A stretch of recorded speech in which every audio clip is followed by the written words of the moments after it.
嘅金曲奖流行音乐类颁奖典礼，按布亚的社区摊举行，七组学习音乐人总共嘅2毕业7个奖项。到一下为止，王连玉用2007 Banana 专辑得到嘅千家行业专辑奖，还有千家行业演唱人奖。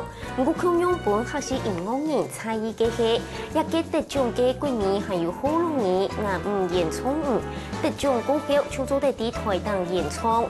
不过，行业老年出名嘅演唱人三毛，甚至3点钟嘅颁奖典礼，完全係睇唔到行業歌。流行歌手得奖的是，我看一下，每个都是好朋友，在这边先恭喜所有入围者。黄连玉，阿玉哥，黄家连玉。恭喜黄连玉，已经有10年没有发片，这次推出了第1张客语专辑，立刻获得好成绩，恭喜黄连玉。提出9個金曲獎最佳行業歌手、最佳行業專輯，全部都係由王連玉嘅《Banana》專輯爆盤。喺佢哋先報道康樂處之後，專注喺10年推出嘅提出獎全行業專輯《Banana》出得獎咧，王連玉咪非常嘅歡喜。做客嘅音樂喺我人生一直都堅持，我一直都冇改變嘅。雖然講市場上遇到嘅市場係冇人上優嘅價值。不過我傾向會繼續做下嘢。另外，因為禮拜最有相比新人獎嘅羅思榮，係因為查地度就4季內演技最大嘅。雖然講冇得獎，不過佢對中國嘅熱愛，未得到嚟大家嘅尊敬。我們今天有一位新人羅思榮，他今年48歲，他在台下，不管他有沒有得獎，我想我們全場都應該給他熱烈掌聲。